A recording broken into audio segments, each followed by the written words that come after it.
City కంటే పల్లె ఓటర్లు చైతన్యం చూపించారు. రాజ్యాంగం కల్పించిన ఓటు హక్కును సమర్థవంతంగా వాడుకున్నారు. అర్బన్ ప్రాంతాల్లో కంటే రూరల్ ఏరియాలో ఓటింగ్ పర్సెంట్ భారీగా పెరిగింది. అయితే గ్రామీణ ప్రాంతాల్లో పెరిగిన ఓట్ పర్సెంట్ ఎవరికి కలిసి వస్తుందనని లెక్కలేసుకుంటున్నారు పార్టీల అభ్యర్థులు. అసెంబ్లీ తరహాలో రూరల్ ఓటు తమకేనని నమ్మకంగా ఉన్నారు హస్తం పార్టీ లీడర్లు. అటు గ్రామీణ ప్రాంత ఓట్లపై ఆశలు పెట్టుకుంది బీజేపీ, బీఆర్ఎస్.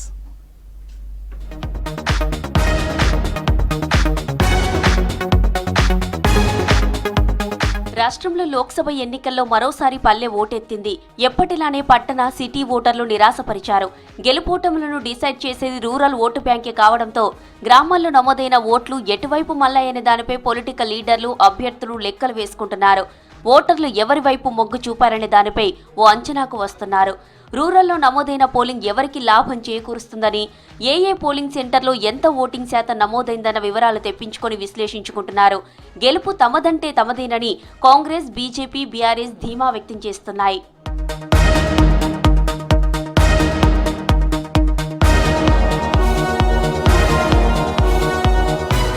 సాధారణంగా జనరల్ ఎలక్షన్స్ లో ఓటింగ్ శాతం పెరిగితే అది అధికార పార్టీకి వ్యతిరేకమని పలు ఎన్నికల్లో స్పష్టమైంది. ఇవి పార్లమెంటు ఎన్నికలు కావడంతో పాటు అందులోనూ ఓటింగ్ శాతం 2019 ఎన్నికల నాటి ఓటింగ్ శాతానికి చేరువైంది. అర్బన్తో చూస్తే రూరల్ ఏరియాల్లో ఎక్కువ పోలింగ్ శాతం నమోదు కావడంతో అది ఎవరికి కలిసి వస్తుందని లీడర్లు లెక్కలు తీస్తున్నారు.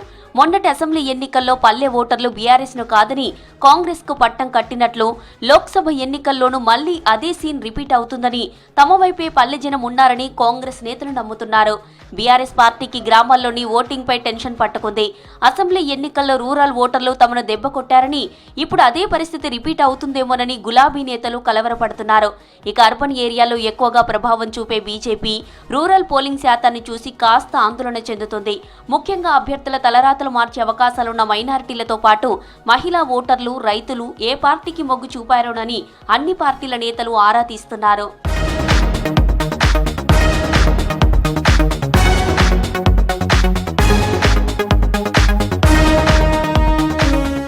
ఓటింగ్ అంతా తమ ఖాతాలోకి వస్తుందనే ధీమాను కాంగ్రెస్ పార్టీ వ్యక్తం చేస్తోంది.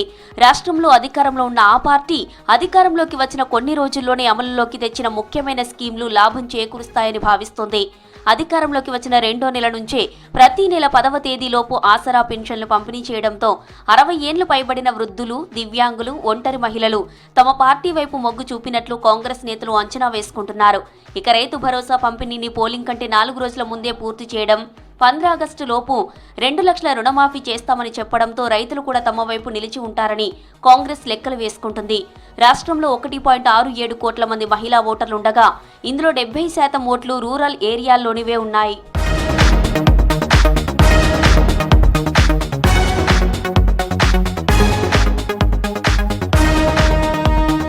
గ్రామాల్లో నమోదైన పోలింగ్ పై బీజేపీ, బీఆర్ఎస్ ఎటు తేల్చుకోలేకపోతున్నాయి. పట్టణాల నుంచి రూరల్ కు బీజేపీ విస్తరించిందని, ఆ ఓట్లు తమవేనని ఆ పార్టీ నేతలు బయటకు చెబుతున్నా క్షేత్రస్థాయిలో మాత్రం అలా కనిపించడం లేదని రాజకీయ విశ్లేషకులు అంటున్నారు. అయితే మోదీ చరిష్మాతో యూత్ ఓట్లు తమకే పడ్డాయని కమలం నేతలు నమ్ముతున్నారు. ఎక్కడెక్కడ ఎంతమంది యూత్ ఓటర్లున్నారో లెక్కలు తెప్పించుకొని పరిశీలిస్తున్నారు.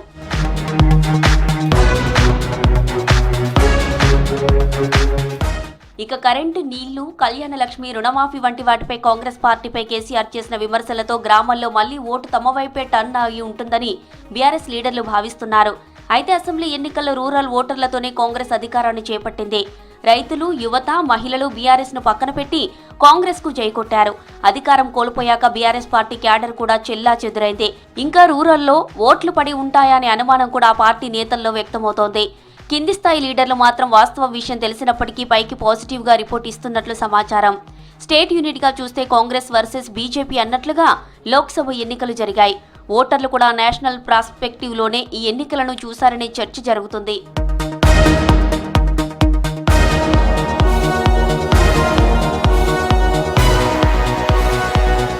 పార్లమెంటు నియోజకవర్గాల వారీగా చూస్తే 13 సెగ్మెంట్లలో ప్రతి సెగ్మెంట్లో యావరేజ్గా 5 అసెంబ్లీ నియోజకవర్గాలు పూర్తిగా గ్రామీణ ప్రాంతాలకు చెందినవే ఉన్నాయి. 2 కొన్ని చోట్ల 3 చొప్పున పూర్తిగా అర్బన్ లేదా 75% మేర పట్టణ ప్రాంత ఓటర్లను కలిగి ఉన్నాయి. మిగిలిన 4 సికింద్రాబాద్, హైదరాబాద్, మల్కాజిగిరిలో పూర్తిగా, చేవెళ్లలో కొంత పట్టణ ప్రాంతంలో ఉంది. అర్బన్ అసెంబ్లీ నియోజకవర్గాలతో చూస్తే రూరల్ నియోజకవర్గాల్లో యావరేజ్గా 68% నుంచి 75% మేర పోలింగ్ నమోదైంది. కొన్ని చోట్ల 80% చేరింది. అదే పట్టణ ప్రాంత అసెంబ్లీ నియోజకవర్గాల్లో 58% నుంచి 65% లోపు ఉంది. ఈ లెక్కన గెలుపోటములను మెజారిటీని తారుమారు చేసేది పూర్తిగా రూరల్ ఓటు బ్యాంకే కావడంతో మరింత లోతుగా పార్టీలు ఫీడ్బ్యాక్ తెప్పించుకుంటున్నాయి.